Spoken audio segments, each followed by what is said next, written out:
Good evening to all. Big news to the great డిబేట్కి స్వాగతం. ప్రాంతీయ పార్టీగా ఆవిర్భవించింది. 10 ఏళ్ల కాలం పరిపాలించిన పార్టీపై అసంతృప్తి పెరిగింది. దాంతో కాంగ్రెస్కు ప్రజలు పట్టం కట్టారు. ఎప్పుడూ ఎవరు ఇవ్వని రీతిలో రైతు రుణమాఫీని కాంగ్రెస్ చేసినా అది ఒక్కసారి చేయలేదు, 3 ముక్కలాటగా చేశారనేది బీఆర్ఎస్ వాదన.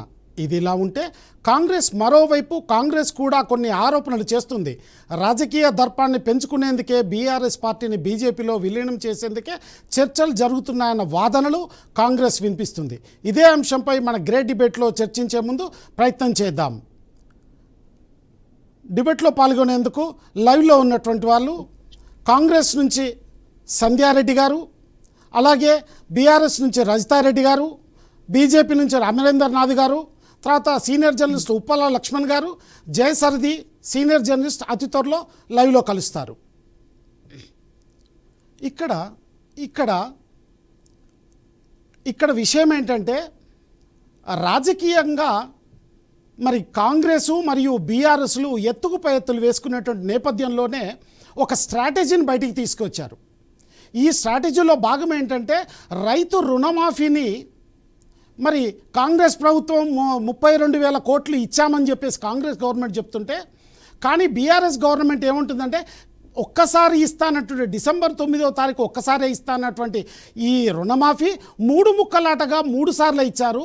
కేవలం అది కూడా 17,000 కోట్లు మాత్రమే 22 లక్షల మంది రైతులకు మాత్రమే ఇచ్చారు. కానీ వాస్తవంగా 45 లక్షల మంది రైతులకు ఇవ్వాలనేటువంటిది హరీష్ గారి వాదన. అయితే ఈ వాదనను పక్క తప్పించేందుకో లేదా రేవంత్ గారి యొక్క స్ట్రాటజీనో తెలియదు. కానీ ఇక్కడ జరిగినటువంటి పరిణామంలో ప్రశ్న ఏం ఉత్పన్నమవుతుందంటే, కేవలం కేటీఆర్ గారు, హరీష్ గారు మరి ఢిల్లీ సుప్రీంకోర్టు న్యాయవాదులను కలిసేందుకు వస్తూ, మరి అక్కడ కవితమ్మను కలుస్తూ, అట్లాగే బీజేపీ పెద్దలను కలుస్తున్నారు. అంటే నిప్పు లేనిదే పొగ పుట్టదు అనేటువంటి సామెతలాగానే మరి బీఆర్ఎస్ పార్టీని బీజేపీలో విలీనం చేస్తామనేటువంటి ప్రశ్న ఉత్పన్నమవుతుంది. ఇది నిజమే అంటారా సంధ్యారెడ్డి గారు? గుడ్ ఈవినింగ్ అండి. అది నిజమేనండి. మేము ఇప్పటి నుంచో చెప్తున్నాం కదా, ఎలక్షన్స్ కన్నా ముందు నుంచి కూడా మేము చెప్తున్నాం బీఆర్ఎస్ బీజేపీ ఒకటే అనేది మనం చాలా సందర్భాలలో కూడా చూస్తున్నాం. గతంలో కూడా వాళ్ళు అధికారంలో ఉన్నప్పుడు మోడీ గారికి అన్ని విషయాలలో కూడా సహకరించారు. తర్వాత మన ముందు వచ్చేసి మళ్ళీ బీజేపీ ఎట్లా అంటారు, నువ్వు కొట్టు నేను ఏడుస్తా అని చెప్తారు. ఇవన్నీ ఢిల్లీలో నిన్న బావమార్దులు ఒక 7 రోజులు ఉన్నారు. అక్కడ ఢిల్లీలకు సంబంధించిన లాయర్లను కలుస్తున్నారు, గవర్నమెంట్ మోడీ గారి దగ్గరకు వస్తున్నారు, కలుస్తున్నారు. 7 రోజులు ఉన్నారు. అక్కడ చెల్లె దగ్గరకు ములాఖాత్ అవుతున్నారు. సరే, వాళ్ళ పార్టీ బీజేపీలో విలీనం చేస్తారా లేకపోతే వీళ్ళు అది చేస్తారా అనేది మనకు అనవసరం. కానీ తెలంగాణ ప్రజల విషయంలో మాట్లాడే విధానము, గతంలో వాళ్ళు చేసిన తప్పులు, ఇవన్నీ పునరావృతం కాకుండా ఒక మంచి, ఎందుకంటే బీఆర్ఎస్ పార్టీకి ఒక ఉద్యమం పార్టీ కాబట్టి ప్రతి ఒక్కరిని కూడా గౌరవిస్తాం. కానీ ఒళ్ళు దగ్గర పెట్టుకొని మనం మాట్లాడాల్సిన పరిస్థితి వస్తుంది అనేది ఇలా తెలంగాణ రాష్ట్ర ప్రజలు ఇస్తారు. నోరు తెరిస్తే ఇలా రుణమాఫీ గురించి మాట్లాడుతున్నారు. నేను ఒకటి అడుగుతున్నానండి, ఇలా బీఆర్కే న్యూస్ వేదికగా అడుగుతున్నాను. నిజంగా వీళ్ళకి రైతుల పట్ల చిత్తశుద్ధి ఉంటే 2 నెలల ముందు టెండర్లు, లిక్కర్ టెండర్లు ఎందుకు వేసిండ్రు? 2 కాదు 4 నెలల ముందు వేసిండ్రు. మరి అదే 4 నెలల ముందు ఎలక్షన్స్ వస్తాయి, కోడ్ వస్తుంది అని కూడా మనకు అది బీఆర్ఎస్ నాయకులకు తెలుసు. కానీ మరి ఎందుకు వాళ్ళు మా రైతులకు రైతు రుణమాఫీ కాదు, వాళ్ళకు రైతు బంధు ఎందుకు వేయలేదు? అది వేయనప్పుడు ఇలా రైతుల గురించి మాట్లాడాల్సిన అవసరం వీళ్ళకి లేదు. అసలు ఇంగిత కూడా అది లేదు. ఇవాళ మేము 3 దఫాలుగానే మేము ఫస్టే చెప్పినామండి. ఎందుకంటే తెలంగాణ రాష్ట్రాన్ని సంకనాకించిపోయిండ్రు. 7 లక్షల కోట్లు అప్పు చేసినా కూడా మేము ప్రతి రూపాయి కూడబెట్టి ఇలా నిజమైన లబ్ధిదారులు, నిజమైన రైతులు ఎవరున్నారు వాళ్ళకి అందేలా చేస్తున్నాము. ఇప్పుడు ఎవరైతే రాలేదో కొంతమంది రాకుండా వచ్చండి, ఎందుకంటే టెక్నికల్ ఇష్యూస్ ఉన్నాయి. కొంతమంది ఆధార్ కార్డులో పాస్బుక్ లో పేరు వేరే విధంగా కూడా ఉండొచ్చు, బ్యాంక్ అకౌంట్ లో కూడా ఉండొచ్చు, వివిధ రకాల సమస్యలు ఉండొచ్చు. ఇంకా 12,000 కోట్లు కూడా మన దగ్గర ఉన్నాయని తుమ్మల నాగేశ్వరరావు గారు కూడా చెప్పిండ్రు. ఇప్పటితోనే అయిపోలేదు, ఎవరికైనా నిరంతర ప్రక్రియ. దానికి సపరేట్ గా ఒక గ్యాలరీ పెట్టిండ్రు. తప్పకుండా కొంతమందికి మాపైన కొంతమందికి కాలేదంటూ నలుగురు కావచ్చు, ఇంకో 4 కాకపోవచ్చు. అది ప్రభుత్వానికి ప్రాబ్లం కాదు, టెక్నికల్ ఇష్యూస్ వల్ల అవుతుండొచ్చు. మీరు ఎట్లా ఉన్నారంటే కట్టబట్టుకొని ఇట్లా చేతిలో కూర్చొని అరే నువ్వు చేస్తావా చేయవా, నువ్వు ఇదే చదువుతావా చదవా అన్నట్టు కాదు. 10 ఏళ్ళ నుండి రాష్ట్రాన్ని ఏ రకంగా దివాలా తీసిండ్రు అనేది తెలంగాణ ప్రజలు కళ్ళు కాల్చి వాత పెట్టి ప్రతిపక్షంలో కూర్చోమంటే మీకెక్కడ కూర్చుంటారు? మీరు ప్రతిపక్షంలో కూర్చో ముళ్ళ మీద కూర్చున్నట్టుగా మీరు ఏదో ఒకటి కిల్లి కజ్జాలు పెట్టుకోవాలి, కాంగ్రెస్ పార్టీని అది చేసి పోవాలి. 10 సంవత్సరాలు మీరు రాష్ట్రంలో ఉండి తెలంగాణ ప్రజలకు ఏం చేసిర్రు? నిజంగా తెలంగాణ రైతులకు మీరు రుణమాఫీ చేసినాం అన్నారు. 25,000 4 దఫాలు చేసిర్రు. అది 5 సంవత్సరాలు చేసి ఏమైంది? ఇలా దాన్ని తడిసి మోపడైంది. మీరు మాఫ్ చేసినట్టు ఎట్లయితుంది? మేము ఏకకాలంలో ఇవ్వాలా, ఏకకాలంలో చేసినాము. మీరు 10 మందిలో ఇద్దరికి వచ్చినా కూడా అది లాభమా నష్టమా అనేది మీరు ఆత్మ పరిశీలన చేసుకోండి. మీరు అమ్మ పెట్టదు అడుకోని అన్నట్టుగా మేము ఈ రకంగా చేసిన తర్వాత కూడా మా మీద ఇలా బాబా మాడుతున్న ప్రెస్ మీట్లు పెట్టి ఇక్కడ బాబా మాడుతున్న ప్రెస్ మీట్లు పెడతారు. తెలంగాణ మహిళల మనోభావాలు దెబ్బతీశంగా మాట్లాడితేనేమో ఎస్సీలను తీసుకొచ్చి ప్రెస్ మీట్లు పెట్టిస్తారు, నా ఎస్టీలను తీసుకొచ్చి ప్రెస్ మీట్లు పెట్టిస్తారు. అక్కడిక్కడ గాని మా పార్టీ వాళ్ళని తీసుకుపోయి మీ దాంట్లో చేర్చుకొని ఎప్పుడు కూడా టిఆర్ఎస్ భవన్ తెలియని వ్యక్తులను కూడా ప్రెస్ మీట్లు పెట్టి మాట్లాడతారు.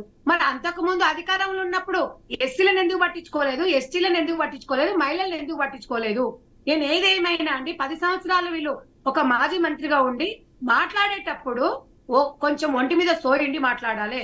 ఇవాళ మన తల్లినో మన చెల్లినో ఇంకెవరినో దీన్ని డైవర్ట్ కానికే ఇవాళ ఆయన మాట్లాడుతున్నాడు. సంధ్యారెడ్డి గారు పక్కదారి పడుతుంది ప్రశ్న. నేను అడిగినటువంటి స్ట్రైట్ క్వశ్చన్ ఏంటంటే విలీన ప్రక్రియ నిజమేనా అనేటువంటి అంశం మీద. అది నిజమేనండి. మేము చెప్తున్నాం కదా, మేము ఎంపీ ఎలక్షన్ల కన్నా ముందు నుంచి మీరు డమ్మీ క్యాండిడేట్ లో పెట్టి మీరు చూడలేదు సార్, మీకు తెలియదా? ఇలా భువనగిరే కానివ్వండి, నాగర్ కర్నూలే కానివ్వండి, మంచి మరి బీఆర్ఎస్ లో పనిచేసిన నాయకులు ఉద్యమకారులు మరి వాళ్ళకి ఎందుకు టికెట్లు ఇవ్వలేదు? మళ్ళీ ఎక్కడికెళ్ళో తీసుకొచ్చిన వాళ్ళని ఎందుకు మీరు బీఆర్ఎస్ నాయకులను ఎందుకు పెట్టిరు అంటే వాళ్ళు లోపాయి ఒప్పందం అనమాట. ఎందుకంటే మీరు ఇట్లా పెట్టండి, మీరు పెట్టిన తర్వాతనే మీ బిడ్డను మేము జైలు నుంచి మేము విముక్తిగా. రజితారెడ్డి గారు మీ దగ్గరకు వస్తాను. సంధ్యారెడ్డి గారు మీ దగ్గరకు వస్తాను. రజితారెడ్డి గారు నిజంగా ఈ విలీన ప్రక్రియ నిజమేనా అసలు ఈ కాంగ్రెస్ కామెంట్ చేస్తున్నట్లుగా? నేను ఒకటే చెప్తున్నాండి, ఈ విలీన ప్రక్రియ మాకు కూడా తెలియదు. బహుశా కేసీఆర్ గారు కూడా తెలియదేమో. మరి కాంగ్రెస్ పార్టీ లోపాయికారి ఒప్పందం ఏందో మాకు తెలియదు. మరి వాళ్ళు ఎందుకు డైవర్షన్ పాలిటిక్స్ మొదటి నుంచి వాళ్ళు చేస్తుంది అదే కదా. ఒకటండి, మేము విలీనం చేసేది ఉంటే మా ఆడబిడ్డ ఇన్ని రోజులు ఎందుకు అందులో ఉంటది? ఒక్క కాంగ్రెస్ నాయకుడన్నా జైల్లో ఉన్నాడండి ఇంతవరకు? మరి ఇన్ని రకాల స్కాములు బయటపడ్డా కానీ ఒక్క కాంగ్రెస్ నాయకుడు కూడా జైల్లో లేడు అంటే దీన్ని బట్టి అర్థం చేసుకోవాలి ప్రజలు. రజితారెడ్డి గారు నిప్పులేందే పొగ పుట్టదనేటువంటి సామెత మనందరం విన్నదే. ఎక్కడ అసలు ఇది ఎక్కడ ప్రారంభమైందంటారు అసలు ఈ ఆలోచన సరళి? ఇది ప్రారంభం లేదు, అంతం లేదండి. ఇదంతా ఫేక్ న్యూస్ స్ప్రెడ్ చేయడంలో వాళ్ళని మించి ఇంకెవరు లేరు. ఫేక్ న్యూస్లు ఏదో డైవర్షన్ పాలిటిక్స్. ఇప్పుడు రుణమాఫీ ఆగస్టు 15 డెడ్ లైన్ పెట్టిండు. ఇప్పుడు దాని నుంచి డైవర్షన్ చేయడానికి ఆయన ఏదో మళ్ళా విలీనం అనే ప్రక్రియను కొత్తగా ప్రజల్లోకి తీసుకొచ్చిండు. కానీ వాళ్ళు మొదటి నుంచి అవసరమైన విషయాలను పక్కన పెట్టి అవసరమైన విషయాలను తెర మీదకు తెచ్చుట్ల కాంగ్రెస్ పార్టీ చేస్తున్న రాజకీయమే అది. గమనించిన ప్రజలు కూడా విలీనము అనే ప్రక్రియ మాకు తెలియదు, మా కేసీఆర్ గారు కూడా తెలియదు. మరి వాళ్ళ కాంగ్రెస్ నాయకులకి ఎలాంటి ఒప్పందం ఉందో వాళ్ళతో మాకు తెలియదు. మేము అనవసర విషయాలు మాట్లాడదలుచుకోలేదు, ప్రజల వైపు ఉన్నాం. రజితారెడ్డి గారు మీ దగ్గరకు వస్తాను. అమరేందర్ గారు, అసలు నిజంగా బీఆర్ఎస్ బీజేపీలో కలుస్తుందా లేదా బీజేపీ రాష్ట్రంలో ఇక్కడ వాటా సాధించేందుకోసం బీఆర్ఎస్లో బీజేపీ కలుస్తుందా? అసలు ఎవరిలో కలుస్తున్నారు ఏంటి అసలు ఆ విషయం? ఈ కథా కమిషన్ ఏంటో చెప్పండి ఒకసారి. అంటే మీ క్వశ్చనే తప్పుందండి. ఫస్ట్ ఆఫ్ ఆల్ ఇప్పుడు మీరు మొదటి నుంచి కూడా మీ వర్షన్ ఎట్లుందంటే మీరు కాంగ్రెస్ పార్టీ వాళ్ళే చేసిన అలిగేషన్ కాంగ్రెస్ పార్టీనే మీరు అడుగుతున్నారు చేస్తారని చెప్పకుండా వాళ్ళు ఏం చెప్తారు? వాళ్ళు అమరేందర్ గారు నేను స్ట్రైట్ గా అమర్నాథ్ గారు స్ట్రైట్ గా అడుగుతున్నటువంటి క్వశ్చన్ ఏంటంటే బీజేపీ ఇప్పుడు వస్తున్నటువంటి అమర్ గారు ఒక మాట వినండి. ఇప్పుడు వస్తున్నటువంటి ఉత్పన్నమవుతున్న ప్రశ్న ఏంటంటే బీజేపీలో బీఆర్ఎస్ విలీనం అవుతుంది. కారణం ఏంటి? అక్కడ ఉన్నటువంటి కవితమ్మను బయటికి తీసుకురావాలి, దాని తర్వాత కేటీఆర్ని సెంట్రల్ మినిస్టర్ చేయాలి, గవర్నర్గా కేసీఆర్ గారిని చేయాలి, హరీష్ రావు గారిని ఇక్కడ బీజేపీ ఫ్లో డీలర్గా చేయాలనేటువంటి ఒక ప్రశ్న ఉత్పన్నం అవుతుంది. అసలు ఇది నిజమా కాదనేటువంటి విషయాన్ని మీకెంతవరకు తెలుసో ఇది విషయం చెప్పడానికి ప్రయత్నం చేయండి. కరెక్టేనండి, అది మమ్మల్ని అడిగాలి కదా క్వశ్చన్. మీరు కాంగ్రెస్ నే అడిగారు అంటున్నాను. అది మీరు క్వశ్చన్ రాంగ్ అడిగారు. కాంగ్రెస్ వాళ్ళు చేసిన లేదు లేదు allegation కాంగ్రెస్ నే అక్కడ అడుగుతున్నారు. కాదు, కాంగ్రెస్ వాళ్ళని ఏం తప్పేం అడగలేదు క్వశ్చన్, అది కరెక్ట్ అడిగినటువంటి సరే, సందర్భమే. యా చెప్పండి అండి. చెప్పండి. పాయింట్ ఏంటంటే సార్, మొదటి నుంచి కూడా 2004 కావచ్చు, 2009 కావచ్చు, ఆ తర్వాత కావచ్చు, 2004లో బీఆర్ఎస్ పార్టీ, అప్పటి టీఆర్ఎస్ పార్టీ, కాంగ్రెస్ పార్టీ కలిసి గవర్నమెంట్ చేసింది. యూపీఏ 1లో ఆయన మంత్రి చేశారు, అది మనందరికి తెలిసిన చరిత్ర. 2009లో ఇదే రేవంత్ రెడ్డి గారు, ఇదే హరీష్ రావు గారు కలిసి మహాకూటమిలో కలిసి పనిచేసిన మాట వాస్తవము. ఇది కూడా మన అందరికి తెలిసిన చరిత్ర. 2014, 2018కి వచ్చేసరికి ఇస్తివాయనం పుచ్చుకుంటూ వాయనం అన్నట్టు వీళ్ళ దగ్గర నుంచి వాళ్ళు ఎమ్మెల్యేలను తీసుకెళ్లడము, ఇప్పుడు 2024కి వచ్చేసరికి వాళ్ళ దగ్గర నుంచి వీళ్ళు ఎమ్మెల్యేలను తీసుకెళ్లడము. ఇదంతా మనం చూస్తున్న వ్యవహారం సార్. వీళ్ళంతా ఒక నాణానికి ఉన్న బొమ్మ బొరుసు వంటి వాళ్ళు. ఇటు బీఆర్ఎస్ పార్టీ ఉంటే అటు కాంగ్రెస్ పార్టీ ఉంటుంది, లేకుంటే అటు కాంగ్రెస్ పార్టీ ఉంటే ఇటు బీఆర్ఎస్ పార్టీ ఉంటుంది. అసలు బీజేపీ ఎక్కడి నుంచి వచ్చింది ఇక్కడ? బీజేపీ ఒక సిద్ధాంతపరమైన పార్టీ. బీజేపీలోకి ఎవరైనా రావాలన్నా ఒక సిద్ధాంతము అనుకూలంగా ఉన్న వాళ్ళు మాత్రమే వస్తారు, వాళ్ళకు నచ్చే వస్తారు, రిజైన్ చేసి వస్తారు ఒకవేళ ప్రజాప్రతినిధులు అయితే. ఇదొక సిస్టము, ఇదొక పద్ధతి ప్రకారం నడిచే పార్టీ. దేశంలో బీజేపీ చక్రం తిప్పుతున్నటువంటి పార్టీ ప్రతి రాష్ట్రంలో ఉన్నటువంటి ఇతర పార్టీలను లేదా ప్రాంతీయ పార్టీలను తమలో విలీనం చేసుకున్నటువంటి సంగతి మనం అందరం చూసాం. అమర్ గారు ఒక 2-3 ఎగ్జాంపుల్స్ చెప్పండి సార్ దయచేసి. అవి మనం ఎన్ని చూడలేదు. మహారాష్ట్ర సంఘటన చూసాము, మహారాష్ట్ర సంఘటన చూసాం, చెప్పండి. కర్ణాటక సంఘటన చెప్పండి, చూసాము. మహారాష్ట్రలో ఏ పార్టీ విలీనం అయిందో చెప్పండి. ఒక పార్టీ ఎందుకు పేరు కాలేదు? చెప్పండి, ఏ పార్టీ అజిత్ పవార్ ఎన్సీపీ పార్టీకి సంబంధించినటువంటి వ్యక్తులందరూ ఇందులోకి వచ్చారు విలీనం కదా. కాలేదు సార్. అది పొత్తు అంటారు దాన్నే, నేషనల్ డెమోక్రటిక్ అలయన్స్. ఇది కూడా ఒక రకమైనటువంటి అండి. పొత్తుకు విలీనానికి డిఫరెన్స్ ఉంది సార్. లేలే, ఇది ఒక రకమైనటువంటి పొత్తే. అవసర నేపథ్యాన్ని బట్టి ఏర్పరచుకున్నటువంటి పొత్తే విలీనంగా మార్పిడి చెందడానికి అవకాశం ఉంటుంది. 2004లో టిఆర్ఎస్ పార్టీ కాంగ్రెస్ లో విలీనమైన, మీ ఉద్దేశం ప్రకారం విలీనమైనట్ట? వాళ్ళు పొత్తులో ఉంటే యూపీఏ 1లో కాంగ్రెస్ పార్టీతో పాటు టిఆర్ఎస్ పార్టీ ఉంది అంటే వాళ్ళు విలీనమైనట్ట? ఎక్కడ అది జరగలేదు కదా అసలు. అది జరగని కూడా జరగలేదు. ఎలక్షన్ 2014లో వచ్చిన తర్వాత, తెలంగాణ ఏర్పడ్డ తర్వాత మేము విలీనం అవుతామని చెప్పినటువంటి కేసీఆర్ గారు అక్కడ వెళ్ళి కలిసి కుటుంబంతో సహా కలిసి ఇక్కడ హైదరాబాద్కు వచ్చినాక ప్లేట్ ఫిరాయించిన సంగతి మీ అందరికీ తెలిసిందే. మళ్ళీ ఇప్పుడు ఆ విషయాన్ని ఇందులో తీసుకొచ్చి క్వశ్చన్ కాంగ్రెస్ అంటే ఎగ్జాక్ట్లీ మీరు మీ క్వశ్చన్ కి మీరే ఆన్సర్ చేశారు కదా. ఇప్పుడు కాంగ్రెస్ పార్టీకి టిఆర్ఎస్ పార్టీకి ఉన్న బంధుత్వము, వాళ్ళకున్న రక్త సంబంధము మీరే చెప్పారు కదా. వాళ్ళు విలీనం చేస్తా అని వాళ్ళు మోసం చేశారంటారు, మరి ఇంకేమంటారో తెలియదు. సో విలీనం చేస్తా అన్నమాట వాస్తవం కదా. వాళ్ళు ఎప్పుడు కూడా బీజేపీతో అంటకాగలేదు, బీజేపీ పార్టీతో కనీసం విలీనం పక్కన పెట్టండి, కనీసము బీజేపీ పార్టీతో కలిసి పనిచేసిన దాఖలాలు కూడా లేవు ఏ రోజు కూడా టిఆర్ఎస్ పార్టీకి. హ్యావింగ్ సెడ్ దట్, సరే అదంతా పక్కన పెడదాం. ఈ రోజు తెలంగాణ ప్రజలు, తెలంగాణ యువత, తెలంగాణ నిరుద్యోగులు, తెలంగాణ మహిళలు కోరుకుంటున్న విషయాలు ఏంటంటే 6 గ్యారంటీలు కావచ్చు, వాటెవర్ ఆ 66 పాయింట్లు ఏవైతే వాళ్ళు మేనిఫెస్టోలు పెట్టారో అవన్నీ ఏ విధంగా వాళ్ళు కార్యాచరణ ఏంది. ఎందుకంటే ఈ రోజు రుణమాఫీ గురించి అనేక మంది గ్రామీణ ప్రాంతాలలో కలెక్టరేట్లలో పెద్ద లైన్లు కనబడుతున్నాయి. రైట్, మీరు ఎవరినైనా అడగండి, ఏ కలెక్టరేట్ కన్నా ఫోన్ చేసి అడగండి, ఎందుకు వీళ్ళందరికి కాలేదు, ఎందుకు వీళ్ళందరూ వచ్చి రోజు కలెక్టరేట్ ముందర వెయిట్ చేస్తున్నారు అనేది మీడియాకు కావచ్చు, లేకుంటే మిగతా మిత్రులకు కావచ్చు అర్థం కావట్లేదు. ఇది ఒక నెంబర్ 1 ఇష్యూ. నెంబర్ 2 ఏంది, సరే రైతు భరోసా విషయంలో వాళ్ళు 15,000 ఇస్తా అన్నారు, ఇప్పటివరకు ఇవ్వలేదు. కౌలు రైతులకు ఇస్తా అన్నారు, అది దానికి సంబంధించిన విషయం ఇప్పటి వరకు కార్యాచరణ ప్రకటించలేదు. రైతు కూలీలకు 12,000 ఇస్తున్నారు, దానిపైన కార్యాచరణ ప్రకటించలేదు. 500 రూపాయల బోనస్ గురించి వాళ్ళు మాట్లాడలేదు. ఇదంతా రైతులకు, ఒక రైతుల విషయమే నేను చెప్పేది. రెండోది, ఇప్పుడు విద్యార్థులకు యువ వికాసం పేరు మీద 5 లక్షలు ఇస్తున్నారు. సో మనము ప్రశ్నించాల్సింది ఏంటంటే ఇప్పుడు ప్రభుత్వాన్ని, ఆయన రేవంత్ రెడ్డి గారు అన్ఫార్చునేట్లీ మన ముఖ్యమంత్రి గారు ఏం చేస్తారంటే రోజు రాత్రిపూట వాళ్ళ ఇంటి వెనకాల ఒక అబద్ధాల మ్యానుఫ్యాక్చరింగ్ ఫ్యాక్టరీ ఉంది. వాళ్ళు రోజుకు ఒక అబద్ధం. ఎలక్షన్స్ ముందేమో రాజ్యాంగం మారుస్తారని ఒక మాట మాట్లాడతారు, ఇంకా అది మన రిజర్వేషన్స్ తీసేస్తారని ఒక మాట మాట్లాడతారు. ఎలక్షన్స్ అయిపోగానే సడన్ గా రైతు రుణమాఫీ 9వ తారీఖు పోయింది, అది ఆగస్ట్ 15కి వచ్చింది, డిసెంబర్ 9 నుంచి. ఆ తర్వాత వాళ్ళు రిపీటెడ్ గా రేవంత్ రెడ్డి గారు తనకు నోటికొచ్చిన అబద్ధాలు ఆడుకుంటూ రిపీటెడ్ గా అదే అబద్ధాలలో బతుకుతూ దాన్ని నిజమని ప్రజలను నమ్మించే ప్రయత్నం చేయడం అనేది ఒక సిస్టమేటిక్ గా జరుగుతున్న వ్యవహారం. అమరేందర్ గారు మళ్ళీ మీ దగ్గరకు వస్తాను. అమరేందర్ గారు మళ్ళీ మీ దగ్గరకు వస్తాను. లక్ష్మణ్ గారు, let me conclude my point please. Let me conclude my point. Okay, so ఈ విధమైన అబద్ధాలలో భాగంగానే ఈ రోజు అసలు కోర్ ఇష్యూస్ అంటే తెలంగాణ ప్రజలకు సంబంధించిన కోర్ ఇష్యూస్ ను డైవర్ట్ చేయడానికి కావాల్సిన ఏదో ఒక మసాలాను మీడియాకు అప్పచెప్పంగానే ఇక మనందరం ఈ ట్రాప్ లో ఉంటాం కదా సార్. మనందరం పాపం మంచి వాళ్ళం కదా, అమాయకులము. సో మనందరం అమాయకత్వాన్ని ఆయన ఉపయోగించుకుంటూ మనం ఈ ట్రాప్ లో ఉంటే ఆయన ఒక టైం బై చేస్తూ ఉంటాడు, breathing time. So that is what this ఈ పర్టికులర్ గా ఈ విలీనం అనే ఒక చర్చ అనేది ఈ రోజు చేయడానికి ప్రధానమైన కారణం అది అని నాకు అనిపిస్తున్నది. ఓకే ఓకే లక్ష్మణ్ గారు ఇక్కడ విలీన ప్రక్రియ, రుణమాఫీ ఈ రెండింటిని మీరు ఎట్లా చూస్తారు అసలు?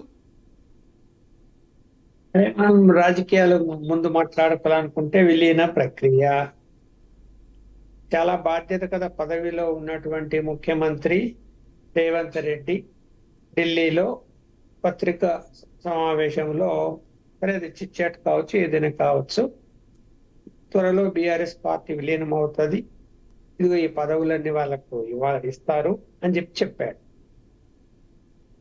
ఇక్కడ ఏంటంటే అలాగే కాంగ్రెస్ పార్టీలో విలీనం అవుతుంది అని బీజేపీ ఆరోపణ చేస్తుంది. ఎవరికి వాళ్ళు స్టేట్మెంట్ ఇచ్చారు. బండి సంజయ్ ఇచ్చారు, ఈటల రాజేందర్ ఇచ్చారు. అదంతా అబద్ధము. కాంగ్రెస్ పార్టీలోనే విలీనం జరిగే అవకాశాలు ఎక్కువ ఉన్నాయి. ఏది ఏమైనా ఈ యొక్క రెండు పార్టీలు కూడా, అంటే కాంగ్రెస్ పార్టీ కానీ లేకపోతే బీఆర్ఎస్ పార్టీ కానీ, ఇప్పుడు బీజేపీలో విలీనం కావాలి అనేటువంటి సమస్య వచ్చినప్పుడు ఎందుకు విలీనం అవుతారు? అది మొదటి ప్రశ్న. ఓకే, కవిత గారు అరెస్ట్ అయినారు, బెయిల్ రాలేదు. అంటే విలీనం అవుతుంది, బెయిల్ వచ్చేస్తుందా? రాదు కదా. అది ఒక ప్రాసెస్. బెయిల్ అన్నది అది ఎంత సమయం పడుతుందో తెలియదు, ఎప్పుడు వస్తుందో తెలియదు. అది కోర్టు నిర్ణయం తీసుకుంటుంది. ఒకవేళ సిబిఐ కానీ ఈడీ కానీ బెయిల్కు అభ్యంతరం చెప్పకపోతే కోర్టు బెయిల్ ఇస్తుంది అని అనుకోవడం కూడా పొరపాటు. వాళ్ళు అభ్యంతరం చెప్పకపోయినా కేసు సివియారిటీని బట్టి బెయిల్ ఇవ్వచ్చు, ఇవ్వకపోవచ్చు. లక్ష్మణ్ గారు ఇక్కడ ఒక చిన్న డౌట్ నాకు. లక్ష్మణ్ గారు ఒక చిన్న డౌట్ మీరే తీర్చాలి. రాజకీయం తన అవసరాన్ని బట్టి ఎప్పుడు తన రంగులను మార్చుకుంటుంది. ఎటువంటి వ్యవస్థలైనా మార్చేటువంటి శక్తియుక్తులు రాజకీయం దగ్గర ఉంటాయి. ఇక్కడ లేదంటారా? అలా ఉంటాయి, రాజకీయ వ్యూహాలు ఉంటాయి. ఇప్పుడు ఇది ఉద్యమ పార్టీ, టిఆర్ఎస్ పార్టీ పుట్టింది. మరి ఈయన కేసీఆర్ గారు కాంగ్రెస్ తో ఎలాంటి మంత్రాలు జరిపారు అప్పట్లో? మీరు ప్రత్యేక రాష్ట్రం ఇస్తే నేను కాంగ్రెస్ పార్టీలో టిఆర్ఎస్ పార్టీని విలీనం చేస్తా అని చెప్పినట్టు అప్పట్లో వార్తలు వచ్చాయి. కానీ ఇప్పుడు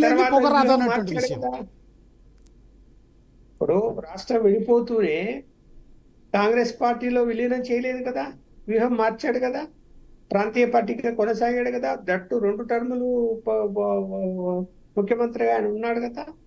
ఉన్నప్పుడు ఇప్పుడు ఎందుకు ఓడిపోయిందంటే, సరే దాన్ని బీఆర్ఎస్ పార్టీ మార్చారు, జనంలో అసంతృప్తి వచ్చింది, రకరకాల కారణాలు, ఒక కుటుంబ పార్టీగా ఉండిపోయింది, వాళ్ళ ఆస్తులు పెంచుకుంటున్నారు, జనంలోకి బాగా అన్ని మెసేజ్లు వెళ్ళాయి కాబట్టి సరే జనం ఆదరించలేదు. కాంగ్రెస్ పార్టీ బొట్టాబొట్టిగా అధికారంలోకి వచ్చింది. వచ్చిన తర్వాత బీఆర్ఎస్ పార్టీ, ప్రాంతీయ పార్టీ తన మనుగడను తనే కోల్పోతున్నాము అన్నటువంటి తెలిసినప్పుడు మేల్కొని ఇంకా ముందుకు వెళ్ళాలనే ప్రయత్నాలు చేస్తుంది. కానీ ఇంకో పార్టీలో విలీనం చేయాలని ఎందుకు అనుకుంటుంది? వాళ్ళకేమన్నా ఆర్థిక వనరులు లేవా, లేకపోతే కార్యకర్తలు లేరా, లేకపోతే నాయకులు లేరా? కొంతమంది కాంగ్రెస్ పార్టీకి వెళ్ళినంత మాత్రాన కార్యకర్తలు, ఆ నాయకుల కొరత బీఆర్ఎస్ పార్టీకి అయితే లేదు. నాకున్న అనుభవాన్ని బట్టి నేను చెప్తున్నాను. అయితే ఏంటి, ఇక్కడ కాంగ్రెస్ పార్టీని ఎదుర్కోలేక, అంటే రాష్ట్రంలో అమ్మో రోజు మనకి ఇబ్బందులు పెడుతున్నారు, మనకు ఒక రక్షణ కావాలి అంటే సెంట్రల్లో మన బీజేపీ మనకు రక్షణ కల్పిస్తుంది అని భయం ఉంటే పోతారు. ఇక్కడ ఏం చేస్తున్నారు కాంగ్రెస్ వాళ్ళు? ఇంతవరకు ఏం చేసిండ్రు? 8 నెలలు అయిపోయింది. బీఆర్ఎస్ పార్టీ వాళ్ళని ఎవరైనా వేధించిండ్రా? ఏమైనా అరెస్టులు చేసిండ్రా? ఏమి ఇబ్బంది పెట్టిండ్రు? ఏమి ఇబ్బంది పెట్టలేదు.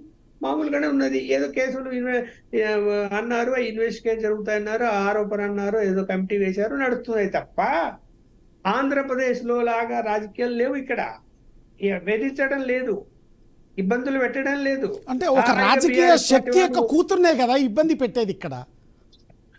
ఒక రాజకీయ శక్తి యొక్క కూతుర్నే కదా ఇబ్బంది పెట్టేది. గత 5 నెలల నుంచి దాంట్లో ఉంచారు, తీహార్ జైల్లో ఉంచారు. ఆ నరకయాతన ఒక తండ్రికి, ఒక అన్నకి, ఒక బావకి ఎట్లా ఉంటుంది అసలు? అది చాలా తీవ్రతరంగా ఉంటుంది కదా. అంటే అదే ఇప్పుడు నేను మొదటనే అన్నాను, మీరు అడిగిన ప్రశ్నే కరెక్టే. ఆ కుటుంబానికి ఉంటుంది. ఇప్పుడు తప్పు చేశారా లేదా, తప్పు జరిగింది అని ఆరోపణలు వచ్చాయి, దానికి సంబంధించిన ఆధారాలతో సహా కోర్టులో పెట్టారు కాబట్టి బెయిల్ రావటం లేదు.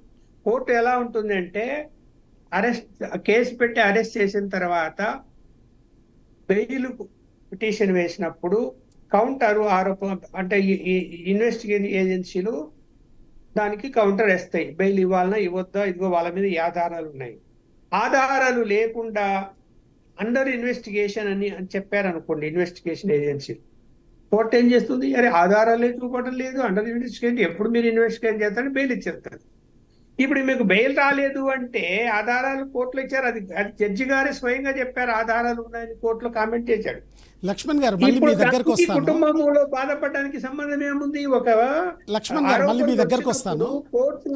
కోర్టుల్లో కేసులు నడుస్తూ ఉన్నప్పుడు ఎవరు ఎంత బాధపడినా, ఎవరు ఎన్ని చేసినా కూడా చేయగలిగిందంటూ ఏమీ లేదు. అంటే దానికోసం పార్టీని విలీనం చేస్తారా? అంతగా దిగజారిపోతారా? ఇప్పుడు కాకుండా రేపైనా బెయిల్ వస్తుంది, ఎల్లుండే బెయిల్ వస్తుంది, రాకుండా ఎట్లా పోతుంది? లక్ష్మణ్ గారు మళ్ళీ మీ దగ్గరకు వస్తాను. రజితారెడ్డి గారు, ఈ చాతుర్యాన్ని, ఈ రాజకీయ చాతుర్యాన్ని మీరు ఎట్లా తిప్పికొడతారు అసలు? అసలు దీంట్లో పెద్ద విషయమే లేదు, దాన్ని తిప్పికొట్టడానికి ఏముందండి? అవన్నీ డైవర్షన్ పాలిటిక్స్ అని చెప్తున్నా కదా. ఈయన రుణమాఫీ పేరుతోని దారుణమైన దగా చేస్తున్నాడు కాబట్టి డైవర్షన్ పాలిటిక్స్ తెర మీదకి తీసుకొచ్చిండు. రైతులను వంచిండు రేవంత్ రెడ్డి గారు. చెప్పింది కొండంత, చేసేది మాత్రం రవ్వంత. ఈయన కేవలం 46% మంది రైతులకు మాత్రమే ఈయన రుణమాఫీ చేసి చేతులు దులుపుకుంటున్నాడు. ఇవన్నీ డైవర్షన్ చేయడానికి ఈ విలీన ప్రక్రియ ముందుకు తీసుకొచ్చిండండి. కొర్రీలు పెట్టి లక్షలాది మంది రైతులకు అందకుండా చేసిండు రుణమాఫీ. ఇంకో ముఖ్య విషయం, ఒక్క ఏడాదిలోనే 15 లక్షల ఎకరాల్లో సాగు విస్తీర్ణం తగ్గింది. మరి ఆగమైపోతుంది తెలంగాణ రైతాంగం. దశాబ్ద కాలంగా దేశానికి అన్నపూర్ణగా ఉండే తెలంగాణ రాష్ట్రం 8 నెలల్లోనే ఎందుకింత విధ్వంసం జరిగిందనేది ప్రజలు ఆలోచించాలి. ఈ డైవర్షన్ పాలిటిక్స్ ను ప్రజలు పట్టించుకోవద్దు. మొన్న వ్యవసాయానికి కరెంటు కట్ చేసిండు, నిన్న రుణమాఫీ రైతుల సంఖ్య కట్ చేసిండు, ఇవాళ సాగయ్యే భూమి విస్తీర్ణం కూడా కట్ చేసిండు. మరి 500 బోనస్ అని చెప్పి బోగస్ చేసిండు. ఇక నేడు సాగయ్యే భూమి విస్తీర్ణం కట్ చేసి రైతులను పక్షపాతంగా రైతులకు వ్యతిరేకంగా పనిచేస్తున్నాడు. సీఎం మాటలు కోటలు దాటుతున్నాయి కానీ చేతలు మాత్రం సచివాలయం కూడా దాటుతలేవండి. ఈ బురద రాజకీయం బంద్ చేయాలి. సమయానికి తగిన సాగునీళ్ళు ఇవ్వండి, రైతులను ఆదుకోండి. విత్తనాలు లేవు, ఎరువులు లేవు, సకాలంలో అందక క్యూ లైన్ల పాస్బుక్లు పెట్టి, చెప్పులు పెట్టి, రైతులు పాస్బుక్లు పెట్టి ఎంత కష్టాల పాలైనండి. అప్పులతో అన్నదాతలు ఆత్మహత్యలు చేసుకుంటే ఇవన్నీ ఆలోచించాల్సిన ప్రభుత్వం ఇయ్యాల ఈ డైవర్షన్ పాలిటిక్స్ చేసుకుంటే ఎవరు కొంపలు కూస్తారండి? తెలంగాణ రాష్ట్రం అప్పుల పాలైంది అన్నాడు, మరి 8 నెలల్లోనే వీళ్ళు 80,000 కోట్ల అప్పులు చేసిండ్రు. మరి మహిళలకు 2,500 అన్నాడు, ఎక్కడండి? రైతు భరోసా 15,000 ఎక్కడండి? సంధ్యారెడ్డి గారు నిజంగా మీరు డైవర్షన్ పాలిటిక్స్ చేస్తున్నారా? ఒక్క నిమిషం, ఇవన్నీ డైవర్షన్ వాళ్ళు చేస్తున్నారు. నేను చెప్పేది ఇది, రైతులకు పంట బోనస్ 500 ఎక్కడ? ఒక్క నిమిషం, 500 ఎక్కడ? చేయూత పింఛన్ 4,000 ఎక్కడండి? కళ్యాణ లక్ష్మి 1,00,000 ఇస్తా అన్నాడు, తులం బంగారం అన్నాడు, ఎక్కడ పోయింది?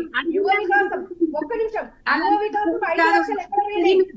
ఒక్క నిమిషం మాట్లాడండి, దయచేసి మాట్లాడనివ్వండి. డైవర్షన్ చెయ్యొద్దు. రాజీవ్ ఆరోగ్యశ్రీ బీమా, రాజీవ్ ఆరోగ్యశ్రీ 10 లక్షలు ఎక్కడ? స్థలంకి 250 గజాలు నీకు అంత లేదు కానీ అడిగిన దానికి డైవర్షన్ చేయకుండా సబ్జెక్ట్ ఏంది, ఇప్పుడు టాపిక్ ఏంది చెప్పు. రైతుల గురించి నువ్వు ఇప్పుడు మాట్లాడు, రైతు వేదిక పెట్టినప్పుడు మళ్ళీ మాట్లాడుకుందాం. కానీ మీకు అడిగిన సబ్జెక్ట్ ఇప్పుడు అది మాట్లాడద్దమ్మా. మీరు మాట్లాడితే నేను ఇంకోటి మాట్లాడాల్సి వస్తుంది. మనం ఇప్పుడు మాట్లాడు, ఇష్టం ఉన్నట్టు మాట్లాడితే పళ్ళు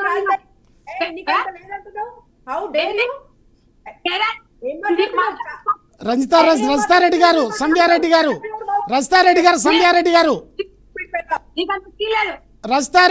సంధ్యారెడ్డి గారు వ్యక్తిగత దూషణలు ఎంత మాత్రం వద్దు. సబ్జెక్ట్ పైనే మనం డిస్కస్ చేద్దాం.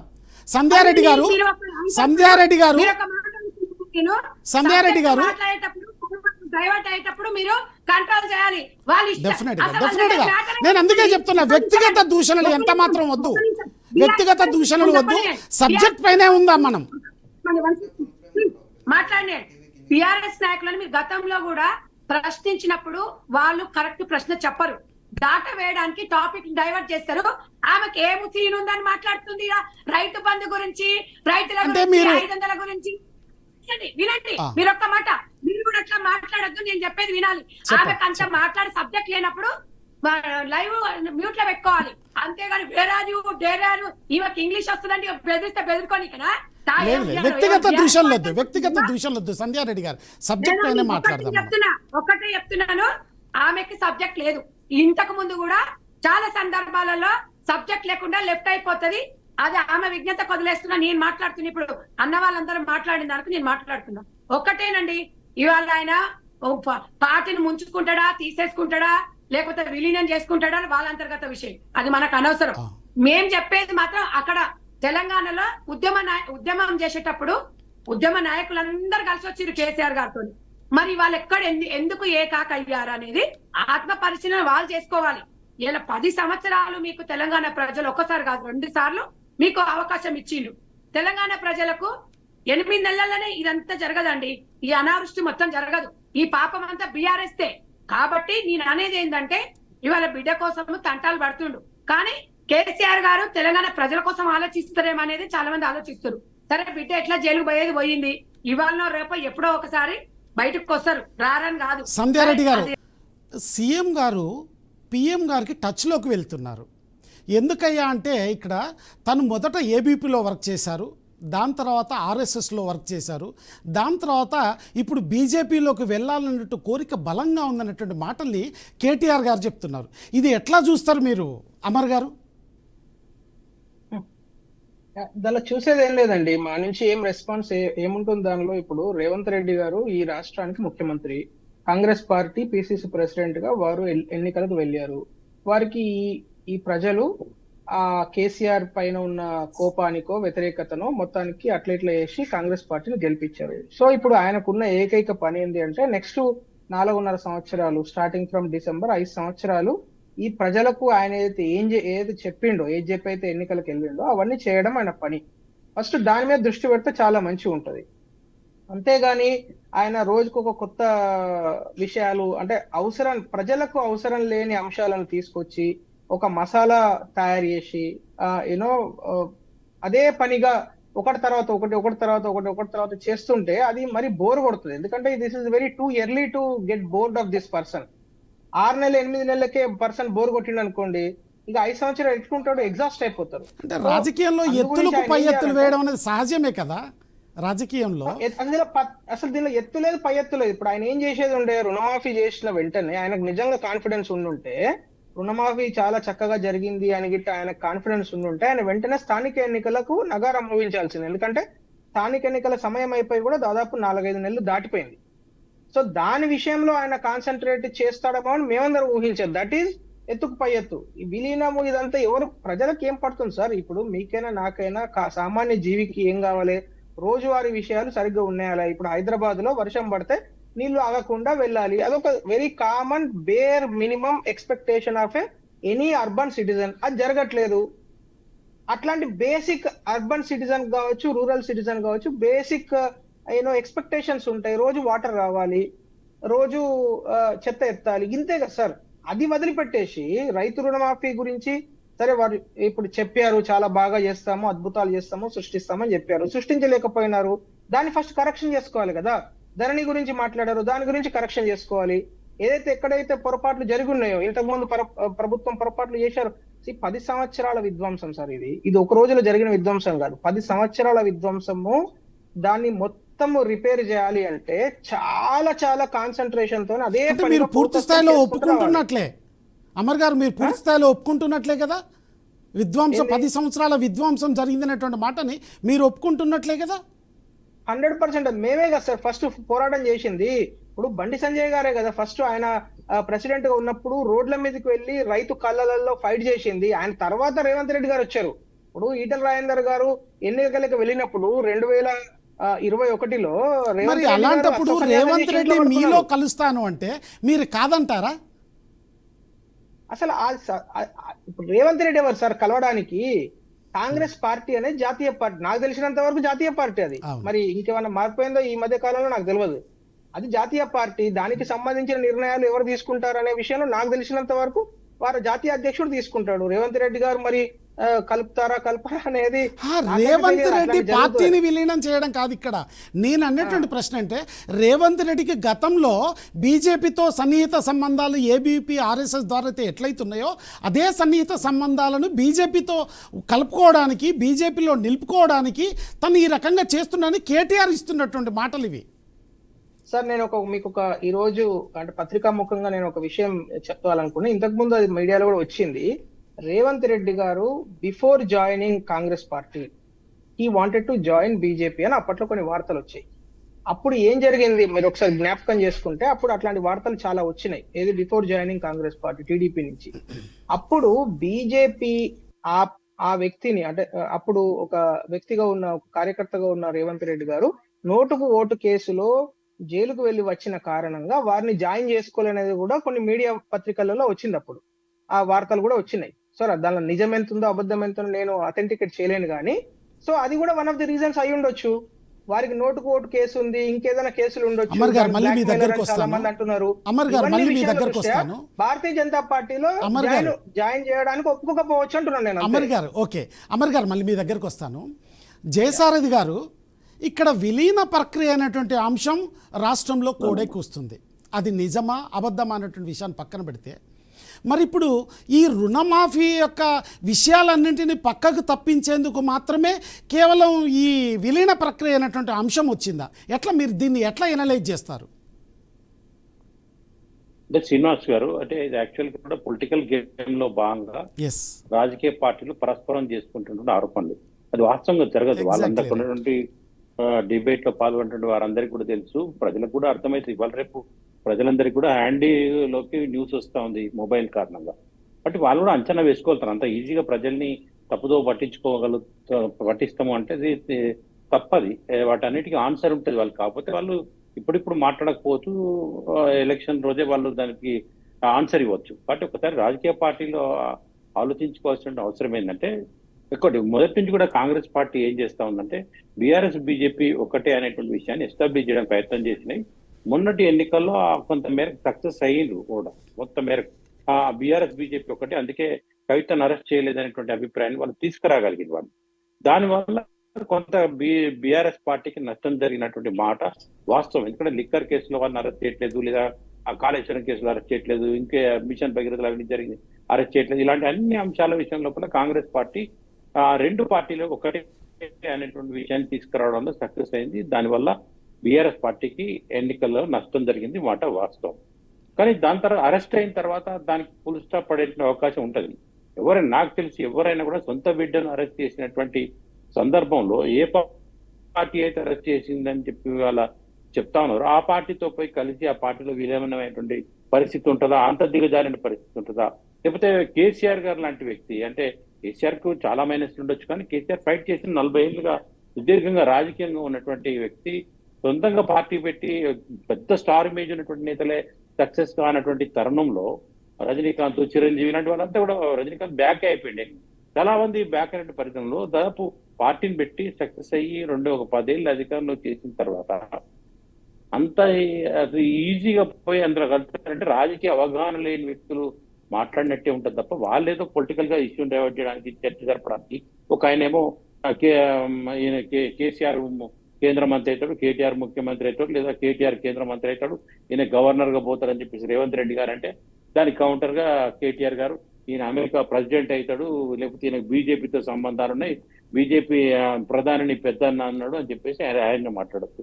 ఇక ఎక్కడ మాకు నష్టం జరుగుతుందో అని చెప్పేసి బండి సంజయ్ గారు కౌంటర్ గా ఆయన ఏఐసిసి అధ్యక్షుడు అవుతాడు, ఈయన రాష్ట్ర ముఖ్యమంత్రి అవుతాడు, పిసిసి అధ్యక్షుడు కేటీఆర్ అవుతాడు, ఇట్లా ఏదో కామెంట్. అంటే అవన్నీ చాలా సిల్లీగా ఉన్నాయి. వాళ్ళు కూడా అర్థం చేసుకోవాలి, ప్రజలకు కూడా అర్థం ఉంటుంది. అంత ఈజీగా ఉండదు. మీరు జర్నలిస్ట్ గా పరిశీలిస్తారు ఏం జరుగుతుంది ప్రస్తుతం రాష్ట్రంలో చర్చ జరగాల్సిన వీటిని ఎంతసేపు డైవర్ట్ చేయాలని చూసినా ఏదో ఒక సందర్భంలో ప్రజలకు తనకు బాధ కలిగినప్పుడు ఈ అన్ని అంశాలను వాటి పట్టించుకోడు కదా. సపోజ్ నాకు అంటే ఏదైనా కేవలం ప్రభుత్వం నుంచి రాజకీయ లబ్ధి రావాల్సినటువంటి కోసమే లబ్ధి అంటారా నాకు ఇక్కడ రాలేదు. సారథి గారు? ఇప్పుడు ఈ రాజకీయ పరమైన అంశాలను నేనైతే పట్టించుకోను కదా. రాజకీయ లబ్ధి కోసమే రాజకీయ ఇట్లాంటి పార్టీ వాదన తెర మీదకి వస్తుందంటారా? పని చేస్తేనే ఎందుకంటే చెప్పాను, లెట్ మీ కంప్లీట్. కేసీఆర్ గత 10 ఏళ్లలో డైవర్ట్ చేయడానికి ప్రయత్నం చేసినట్టు అనేక అంశాలు ఉన్నాయి. చివరికి 10 ఏళ్లకైనా దానికి ఆన్సర్ వచ్చిందా లేదా, దానికి ఫైనల్ గా దానికి రిజల్ట్ వచ్చింది కదా. దాన్ని వాళ్ళు ప్రజలు ఏం తీర్పు ఇవ్వాలో తీర్పు ఇచ్చారు కదా. మోడీ గారు ఇంత చెప్పినా కూడా ప్రపంచ నేత అని విశ్వగురు అని ప్రపంచవ్యాప్తంగా తిరిగి వచ్చినా కూడా ఆయన అబ్సల్యూట్ మెజారిటీ సాధించలేకపోయింది కదా. అంటే అర్థమైంది, ప్రజల్లో ఉన్నటువంటి అసంతృప్తిని అంతిమంగా ఎవ్వరు కూడా అడ్డుకోలేరు. ఎన్ని రకాలుగా డైవర్ట్ చేసినా కూడా ఇలాంటి చిన్న చిన్న అంశాలను తీసుకొచ్చేసి రాజకీయంగా డైవర్ట్ చేయాలని తాత్కాలికంగా చేస్తారు కావచ్చు, దీనివల్ల వాళ్ళు సక్సెస్ కాలేరు. కానీ బీఆర్ఎస్ విలీనం అవుతుందంటే ఇప్పటికి ఉన్నటువంటి రాజకీయ అవగాహన వ్యక్తులు ఇప్పటికిప్పుడైతే ఈ పరిస్థితులు అయితే అవుతుందనేది మాత్రం అవాస్తవం. దాన్ని మనం దాని మీద డిబేట్ కంటే రాష్ట్రం అంటే అనేక అంశాల మీద ప్రతిపక్ష పార్టీలు అధికార పార్టీ ఫోకస్ చేస్తే మంచిదని చెప్పేసి నా అభిప్రాయం.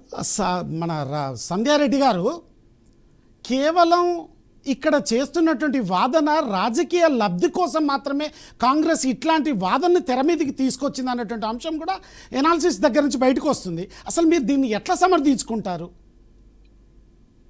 మేము ఎందుకు చేసుకుంటామండి, మా పని మేము చేస్తున్నాము. వాళ్ళకే ఇప్పుడు వాళ్ళకి ఏం పని లేదు, ఇప్పుడు అధికారం లేదు కదా, పిచ్చెక్కి తిరుగుతున్నారు. అట్లా వాళ్ళు ఏం మాట్లాడో అర్థం కావట్లేదు బీఆర్ఎస్ వాళ్ళకి.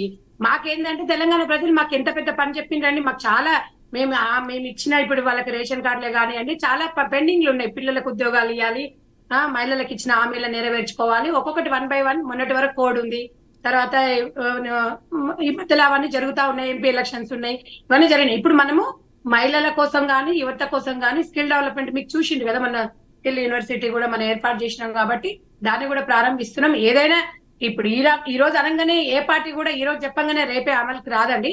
దానికి ఒకటి ఉంటది, దానికి ఒక కథా కార్ఖానా ఉంటది. ఇల్లు కట్టాలంటే దానికి ఒక రిజిస్ట్రేషన్ ఉండాలి, దానికి ఉండాలి.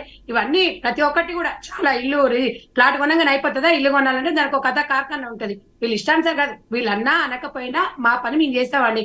తెలంగాణ ప్రజలు మమ్మల్ని నమ్మి ఓటేసిరు, వాళ్ళ నమ్మకానికి కూడా మేము ఎప్పుడు కూడా ముమ్ము చేయము. ఎన్నికన్నా ముందు ఇలా రాజకీయ లబ్ధి కోసము వీళ్ళు ప్రెస్ మీట్లకు తప్ప ఇలా కాన్ఫరెన్స్ లో పోయేది బీఆర్ఎస్ వాళ్ళు పోయి వాళ్ళకు ప్రజలు ఓట్లు వేసినందుకు వాళ్ళకు ఓ నమ్మకం భరోసా కల్పించి మేము ప్రతిపక్షంలో ఉంటాం, మీకోసం మేము అది చేస్తామని చెప్పి ఒక గవర్నమెంట్ కి ఏమైనా ఏదన్నా వాళ్ళు గైడెన్స్ అని ఇస్తారా? అట్లా కూడా ఇవ్వరు. ఈ బీజేపీ పార్టీ కాంగ్రెస్ పార్టీ గురించి మాట్లాడుతుంది. వాస్తవానికి ఇందాక సోదరు జర్నలిస్ట్ మాట్లాడినట్టుగా బీజేపీ పార్టీ ఇవాళ దేశంలో గతంలో ఎన్ని సీట్లు వచ్చినాయి, వాళ్ళ గ్రాఫ్ ఎండబడిపోయింది, వాళ్ళు గతంలో ఇచ్చిన హామీలు నెరవేర్చిరా లేదా అనేది వాళ్ళు కూడా చూసుకోవాలి. ఎందుకంటే సెంట్రల్ లో వాళ్ళు ఉన్నారు, రాష్ట్రంలో మేము ఉన్నాం కాబట్టి మనము రాష్ట్రం నడిపేటప్పుడు, మనం ఒక దేశాన్ని నడిపేటప్పుడు కూడా ఎలాంటి పరిస్థితుల్లో మనం కూడా ఆలోచించుకోవాలి. మీరు మంచి గైడెన్స్ ఇవ్వండి. అధికారం ఇచ్చినప్పుడు 4 సంవత్సరాలు, ఇంకో 4.5 సంవత్సరాలు ఉంటాము. తప్పకుండా ప్రతి ఒక్కటి కూడా మేము చేస్తాము. చేయనప్పుడు తెలంగాణ ప్రజలు మాకు తీర్పునిస్తారు. వీళ్ళెవరండి మధ్యలో వీళ్ళు వచ్చేసి చిన్న చిన్న రుణమాఫీ కాలేదు, టెక్నికల్ ఇష్యూ ఉంటే కూడా రేవంత్ రెడ్డి కారణం అంటే వాట్ ఈస్ దిస్? అది మనమే ఆలోచించుకోవాలి. ఎందుకంటే మనం ఒక సామాన్య ప్రజలము. ఒక్కొక్కసారి మనం ₹1,00,000 అకౌంట్లు ఇస్తాం, ఇంకో అకౌంట్ దానికి వెళ్ళవు, టెక్నికల్ ఇష్యూ వచ్చిందంటాం, వారం కూడా ఒక్కొక్కసారి అవి కూడా మనము బ్యాంకులోనో గవర్నమెంట్ అంటే తప్పు కదా.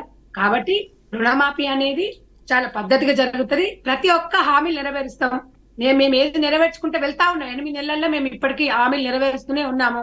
వీళ్ళు మా ఎంబడి పడతా ఉన్నారు. మరి వీళ్ళు 10 ఏళ్ళు ఏం చేసిరో, 8 ఏళ్ళు అయింది రేషన్ కార్డులు లేక, ఇంకా వీళ్ళు రేషన్ కార్డులు ఎప్పుడు వస్తాయని అడుగుతున్నారు. అంటే ఒక్కొక్క దానికి రిలేటెడ్ ఉంటుందండి. టాపిక్ డైవర్ట్ అని కాదు కానీ ఒక్కొక్క దానికి ఒక్కొక్క సబ్జెక్ట్ రిలేటెడ్ ఉంటుంది చెప్తున్నాం. సంధ్యారెడ్డి గారు, మళ్ళీ మీ దగ్గరకు వస్తాను. లక్ష్మణ్ గారు, అసలు రాజకీయ లబ్ధి కోసమే ఈ 2 పార్టీలు ఒక్కొక్క వాదనని తెర మీదకి తీసుకొస్తున్నాయి. దీన్ని ఎట్లా చూస్తారు మీరు? అసలు కాంగ్రెస్ పార్టీ ఏం ఆలోచిస్తుంది? బలమైనటువంటి బీఆర్ఎస్ పార్టీని బలహీనపరచాలనే ప్రయత్నం చేస్తుంది. అలాగే బీజేపీ కూడా ఎదుగుతూ ఉన్నది కాబట్టి రేపు పొద్దున వాళ్ళ టార్గెట్ 2028 ఉంది కాబట్టి ఇక్కడ కాంగ్రెస్ పార్టీ కంటే బీఆర్ఎస్ పార్టీ బలహీనపడమే ఆ పార్టీ కూడా కావాలి. అందువల్ల ఏంటి, ఇప్పుడు వాళ్ళకి అభద్రతా భావం వచ్చింది. బీఆర్ఎస్ పార్టీకి ఏం చేయాలో అర్థం కాలేని పరిస్థితిలో ఉన్నారు. మరి కాంగ్రెస్ పార్టీ అవకాశాన్ని వదులుతుందా? అటు బీఆర్ఎస్ పార్టీతో పాటు బీజేపీని కూడా బలహీనపరిచే ప్రయత్నం చేస్తుంది. ఇలాంటి సిగ్నల్స్ అని ఇచ్చేస్తుంటారు. అదో విలీనం అయిపోతుంది, అది జరుగుతుంది, ఇది జరుగుతుంది, కవితను బెయిల్ మీద పంపించేస్తారు అని. అంటే జనంలోకి జనం అయితే ఒకవేళ ఇందాక మన మిత్రుడు చెప్పినట్టు జనం రోజు అవేర్నెస్ తో ఉంటారు, సోషల్ మీడియా చూస్తారు, టీవీలు చూస్తారు, అన్ని అవగాహనతోనే ఉన్నారు. అంత కళ్ళు మూసుకొని ఇప్పుడు రాజకీయ పార్టీలు ఏ చెప్తే నమ్మేసే పరిస్థితుల్లో లేరు. ఇప్పుడు అందరికీ అవగాహన ఉంది రాబోయే కాలంలో ఎలా ఉంటుంది, ఎవరేం చేస్తారు, ఏ పార్టీ ఎలా ఉంటుంది. ఎందుకు నమ్ముతారేమో అని అనుకుంటున్నాడు రేవంత్ రెడ్డి గారు, ఏదో మాట్లాడేశారు. అలాగే కేటీఆర్ కూడా ఏదో నమ్ముతారని ఆయన కూడా ఏదో మాట్లాడేశాడు. ఇక అలాగే బీజేపీ వాళ్ళు కూడా అంతే, ఏదో ఒకటి మాట్లాడేస్తారు, అది కాదు ఇలా, అది కాదు కదా. ఏది ఏమైనా కూడా ఈ రెండు పార్టీలకు బీజేపీ కాంగ్రెస్ కావాల్సింది బీఆర్ఎస్ పార్టీ బలహీన పడుతున్నది. అది ఎందుకంటే పార్లమెంటు సీటు ఒక్కటి రాలేదు, అక్కడనే దాని బలహీనత తేలిపోయింది. ఇంకా పుంజుకుంటుందా లేదా అన్నది ఇప్పుడు ఇంకా రాబోయేటువంటి కాలంలో ఏమొస్తాయి, ఈ లోకల్ బాడీ ఎలక్షన్స్ వస్తాయి. లోకల్ బాడీ ఎలక్షన్స్ లో ఎప్పుడు కూడా అధికార పార్టీ వైపే ఓటర్లు మొగ్గు చూపుతారు. ఎందుకు అంటే అధికారం ఉంటేనే తప్ప మనకు అభివృద్ధి ఇక్కడ జరగదు అనేటువంటిది మనసులో ఉంటది. కాంగ్రెస్ పార్టీ రాష్ట్రంలో అధికారం ఉంది కాబట్టి లోకల్ బాడీ ఎన్నికల్లో ఎప్పుడు కూడా, ఇప్పుడు బీఆర్ఎస్ ఉన్నప్పుడు బీఆర్ఎస్ పార్టీకి అడ్వాంటేజ్ మనం చూసాము, అలా కాంగ్రెస్ పార్టీ ఉంటే దానికి అడ్వాంటేజ్ ఉంటుంది. దాన్ని డిసైడ్ ఫ్యాక్టర్ గా చెప్పడానికి లేదు. ఇప్పుడు చూసాం కదా ఆంధ్రప్రదేశ్ లో లోకల్ బాడీ ఎన్నికల్లో 95% వైఎస్ఆర్సీపీ వాళ్ళు గెలిచినా కూడా అసెంబ్లీ ఎన్నికల్లో, పార్లమెంట్ ఎన్నికల్లో వాళ్ళ పరిస్థితి ఏమైంది? అసెంబ్లీలో 11 సీట్లకు పరిమితమైంది, పార్లమెంట్ లో 4 సీట్లు పరిమితం అయ్యారు. ఆ ప్రభావం ఏమి చూపలేదు కదా జనరల్ ఎలక్షన్స్ లో. అందువలన రాబోయేటువంటి 2028 టార్గెట్ లో నేనైతే ఏం భావిస్తున్నానంటే ఇంకా బలహీనపడే అవకాశం ఉంది బీఆర్ఎస్ పార్టీ. కాంగ్రెస్ పార్టీ అయితే ఊరుకోదు. బీజేపీ ఒకవేళ ఏదైనా కొంత ఉదార భావం చూపొచ్చేమో, కానీ కాంగ్రెస్ పార్టీ అయితే ఏం చూపదని నేను అనుకుంటున్నా. అంటే జాతీయ స్థాయిలో. రాష్ట్ర స్థాయిలో ఏం జరుగుతుంది అంటే చెప్పలేము. ఇప్పటి వరకు మొదటి నేను చెప్పాను కదా, కాంగ్రెస్ పార్టీ బీఆర్ఎస్ నాయకులను ఏమీ హంట్ చేయటం లేదు, ఏదో అంటున్నట్టు ఉన్నారు. వాళ్ళ పని వాళ్ళు, బీఆర్ఎస్ పార్టీ వాళ్ళు రోడ్ల మీదకి వచ్చారు, కార్యక్రమాలు చేస్తున్నారు, తిరుగుతున్నారు, విమర్శలు చేస్తున్నారు, అన్ని జరుగుతున్నాయి.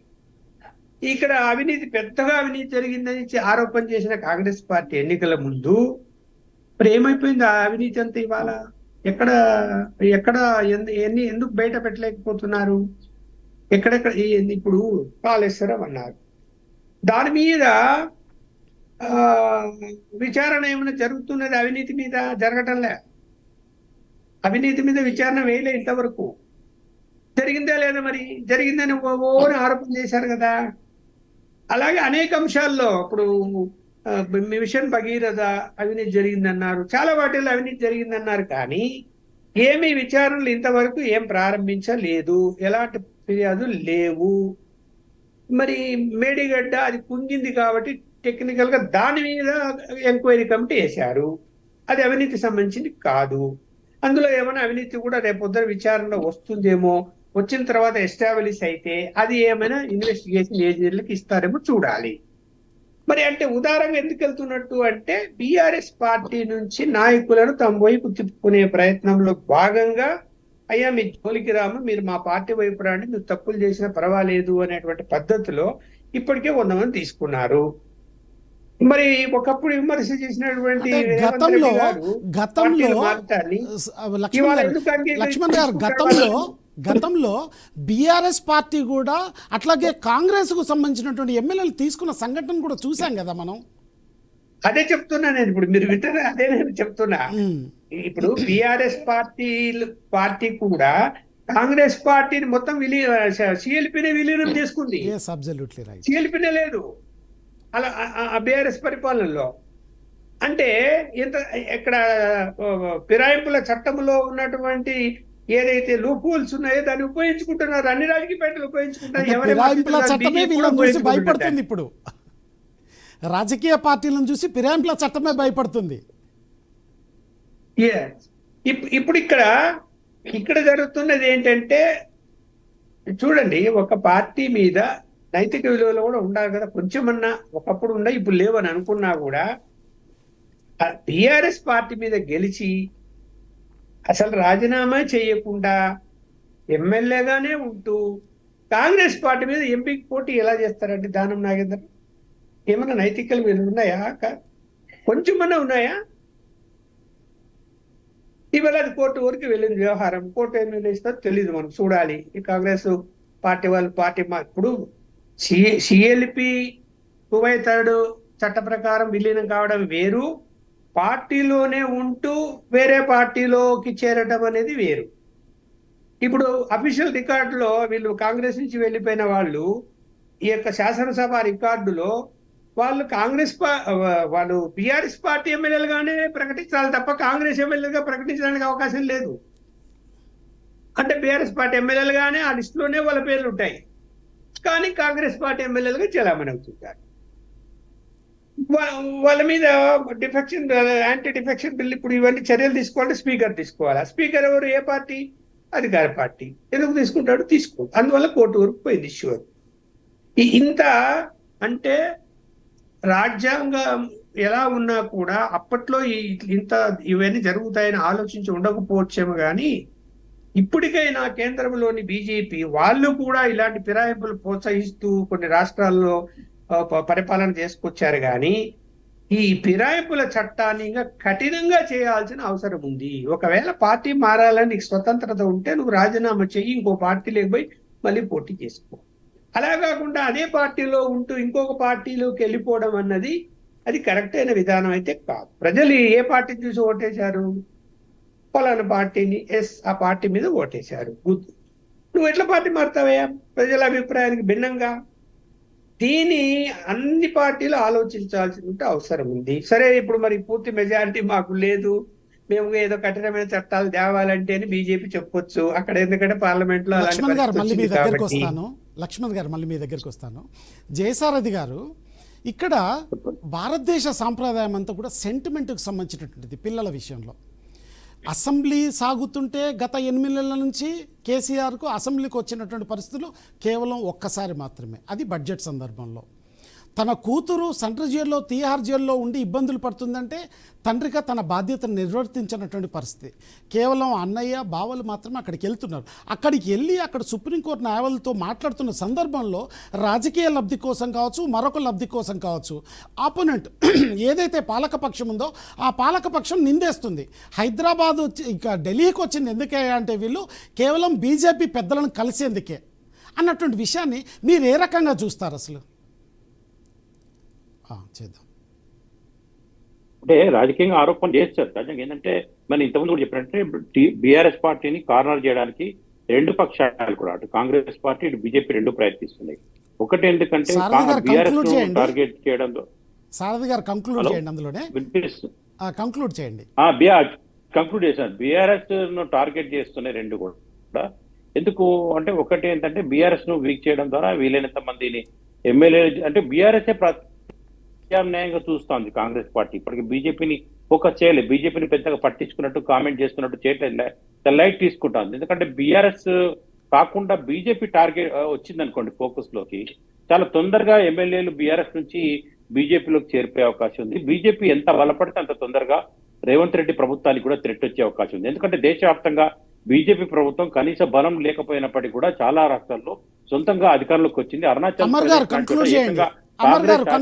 పక్షంలో ఉన్న 42 మంది ఎమ్మెల్యేలో 41 మంది ఎమ్మెల్యేలను కాబట్టి వాళ్ళ కాంగ్రెస్ ఫోకస్ ఏంటంటే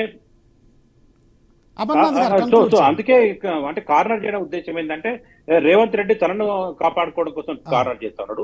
బీజేపీ తాను బలపడడం కోసం బీఆర్ఎస్ ను పక్కకు నెట్టేస్తే నాకు కాంగ్రెస్ మధ్య ఫైటింగ్ ఉంటుంది, రేపు అధికారంలోకి రావచ్చు అనేటువంటి కోణంలో ప్రయత్నం జరుగుతుంది. ఈ కోణంలోనే ఆరోపణలు ప్రత్యారోపణలు తీసుకుంటా ఉంటారు తప్ప మరొకటి కాదనేది అమర్నాథ్ గారు కంక్లూడ్. ఇందాక మన ప్యానలిస్ట్ సంధ్యారెడ్డి గారు చెప్పిన మాట ఒకవేళ రేవంత్ రెడ్డి గారు చెప్పుంటే బాగుండేదని నేను అనుకుంటున్నాను. ఎందుకంటే వారు ఏం చెప్తున్నారు, మాకు అధికారం ఇచ్చారు, 5 సంవత్సరాలు మాకు ఒక పని ఉన్నది, ఆ పని చేసుకుంటారు. అయితే ఆ మాట రేవంత్ రెడ్డి గారు చెప్పకుండా అది వదిలిపెట్టి ఆయన మిగతా విషయాలన్నీ మాట్లాడుతున్నాడు, అనవసరమైన విషయాలు, ఏది విలీనము ఇదంతా అసలు అవసరం లేదు ఆయనకు. సో ఆయనకున్న పనిని ఆయన చేస్తే చాలా బాగుంటుంది, మనందరం ఆనందిస్తాం. హ్యావింగ్ సెడ్ దట్ 2004 కావచ్చు, 9 కావచ్చు, 14 కావచ్చు, 18 కావచ్చు, 24 కావచ్చు, ప్రతి ఎన్నికల తర్వాత థ్యాంక్ యూ వెరీ మచ్. డిబేట్లో పాల్గొన్న సత్యారెడ్డి గారు, రజితారెడ్డి గారు, అలాగే అమరేందర్ గారు, అలాగే జయసారథి గారు, అలాగే లక్ష్మణ్ గారు, ఇక్కడ విషయం ఏంటంటే రాజకీయ లబ్ధి కోసం మాత్రమే రెండు పార్టీలు తమ వాదనలు తెర మీదకి తీసుకొస్తున్నాయి. ఎందుకంటే అతి దగ్గరలో స్థానిక సంస్థల ఎన్నికలు ఉన్నటువంటి నేపథ్యంలో ఒకరిపై ఒకరు ఎత్తును సాధించేందుకోసం మాత్రమే ఇలాంటి వాదనలు తీసుకొస్తున్నట్టు మాత్రం వాస్తవం. ఎవరు కూడా ప్రజలు దీన్ని చూసి ఎవరు కూడా మోసపడినటువంటి విషయాన్ని కూడా పార్టీలు తెలుసుకోవాల్సిన అవసరం ఉంది. తిరిగి మళ్ళీ కలుద్దాం, మరో డిబేట్లో కలుద్దాం. Stay tune to BRK news.